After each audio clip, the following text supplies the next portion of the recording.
Hola, te habla Gabriel Andrade desde Maracaibo, Venezuela.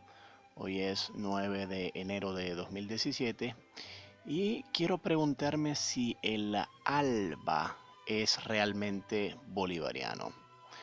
Bueno, porque es que la mayor franquicia en Venezuela es Simón Bolívar. Aquí las plazas, los municipios, las calles, los periódicos, los liceos, los satélites, las carreras de caballo y un sinfín de cosas más, todo eso lleva el nombre del Libertador. Si bien virtualmente todos los gobiernos venezolanos han alimentado este culto a Bolívar, la verdad es que el chavismo lo llevó a un nivel inédito. Y al poner el nombre de Bolívar a todo, pues en vez de homenajear al Libertador, la verdad es que terminaron por trivializarlo. Entonces resultó natural que cuando en 2004 Chávez rechazó el ALCA, que es el Tratado de Área de Libre Comercio de las Américas, pues el comandante plantease como contraparte el ALBA, que es la Alianza Bolivariana para los Pueblos de Nuestra América. Entonces, el ALCA versus el ALBA. Cabe sospechar que del mismo modo en que el nombre de Bolívar se ha prostituido en cuanta plaza aparezca en Venezuela, pues la memoria del Libertador ha quedado trivializada en el ALBA. Porque es que el ALBA de bolivariano no tiene nada. Bolívar maduró sus ideas a lo largo de sus años. Aquel joven que en Roma, en el Monte Sacro, juró liberar a la América del yugo español, pues la verdad es que él no tenía muy claro qué era exactamente lo que le molestaba del régimen colonial aquí en América. Pero a medida que se fue involucrando más en la revolución independentista, pues en la mente de Bolívar se fue formando la idea de que lo molestoso de España no era tanto que viniera Colón, que además vale decir, Bolívar ni por asomo despreciaba a Colón, eso es más bien algo propio de los chavistas. Más bien Bolívar honró la memoria del almirante Colón al elegir el nombre de Colombia para su nación. Pero en fin, a Bolívar no le molestaba tanto eso, lo que más le molestaba más bien era que una vez establecidas las colonias americanas, España no permitía el libre comercio y en cambio imponía un sistema de monopolio estatal mercantilista. Bueno, ciertamente a Bolívar le terminó por molestar la esclavitud, el sistema de castas raciales y bueno, otras injusticias que había aquí en la colonia. Pero como a casi todos los criollos que participaron en la gesta de independencia, su principal queja era económica. Y esto era que España, a diferencia de Inglaterra, que por cierto era el país con quien prácticamente todos los próceres simpatizaban, pues España obstaculizaba el libre comercio. Incluso en la propia Carta de Jamaica, Bolívar da a entender que si los españoles hubiesen llevado su régimen colonial de otra manera, bueno, presumiblemente de una forma más parecida al liberalismo de los ingleses, pues en ese escenario quizás se pudo haber evitado la ruptura con las colonias. La mejor biografía de Bolívar en los últimos años, que se llama Simón Bolívar Alive, que fue escrita por John Lynch en el año 2010, hay una traducción en castellano, pero yo la estoy leyendo en inglés, pues esta biografía dedica algunas páginas al pensamiento económico del Libertador. Y Lynch, que es el autor de esta biografía, Lynch inequívocamente presenta a un Bolívar que, sin caer en dogmatismo, es aún así simpatizante de Adam Smith.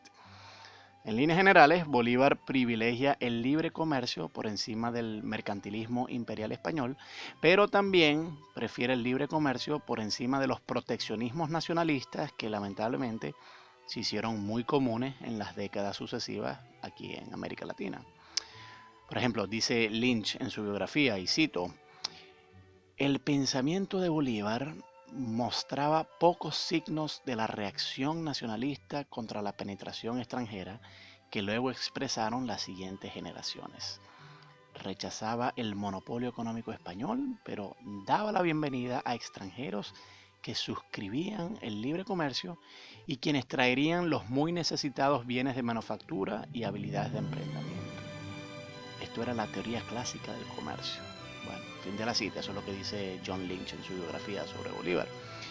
En el análisis de Lynch, Bolívar estuvo dispuesto a organizar una larga y dura campaña militar para resistir la dominación política imperial española, pero cuando se trataba de relaciones comerciales, Bolívar no tenía mayor temor en que las grandes compañías extranjeras exportaran sus productos a los nuevos mercados americanos. Bolívar pensaba que eso traería prosperidad a todos, tanto a los compradores como a los vendedores. Porque es que Bolívar parecía entender bastante bien que el comercio no es un juego de suma y cero. No es como que si Pizarro, cuando llegó a matar a Atahualpa, estuviese en el mismo nivel que cuando la Macintosh vende computadoras en Lima. No, son dos cosas muy distintas. En lo primero, o sea, en lo de Pizarro, ahí hay coerción. Pero en lo segundo, que es Macintosh vendiendo computadoras en Lima, ahí hay acuerdo. En lo primero, solamente el conquistador se beneficia y hay saqueo. En cambio, en lo segundo, tanto el vendedor como el comprador se benefician, porque es que ambos voluntariamente acuden a esa transacción. Ahí es donde está la diferencia entre la conquista y el comercio. ¿Y qué es el ALCA? Bueno, el ALCA es precisamente el tipo de acuerdo que Bolívar deseaba para América, es decir, liberación de aranceles para establecer relaciones comerciales con un poder económico extranjero, sea cual sea su procedencia. El ALCA es la parcial eliminación del proteccionismo que Bolívar precisamente repudiaba. Bolívar aspiraba a que la apertura de las relaciones comerciales fueran con Inglaterra. El promotor del ALCA no es Inglaterra, sino, como bien sabemos, es Estados Unidos. Y bueno, es cierto que Bolívar veía con preocupación el auge del poderío norteamericano. De ahí esa frase que los chavistas tanto repiten, que la providencia está encaminada a usar Estados Unidos para sembrar las miserias y bla, bla, bla.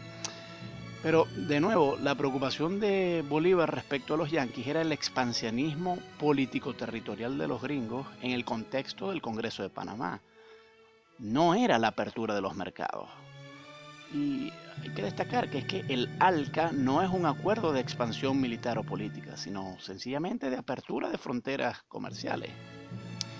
En cambio, el ALBA, que nació únicamente en oposición al ALCA, pues el ALBA es más bien la afirmación del antiliberalismo que Bolívar repudiaba. El ALBA trata de presentarse a sí mismo como un tratado comercial, pero en el fondo no es más que un modo de perpetuar el proteccionismo y la interferencia en el libre mercado que sí promueve el ALCA. El ALBA es la manifestación de la misma mentalidad enemiga del comercio propia del imperialismo mercantilista español contra la cual se alzó Bolívar. Bueno, lo irónico de todo esto es que después de todo, pareciera que, como en la canción de Ali Primera, quienes van a colocar flores en la tumba del Libertador para asegurarse de que esté muerto, pues son los propios chavistas con su propuesta del ALBA. Porque es que en esencia el ALBA es la negación de las ideas económicas de Bolívar.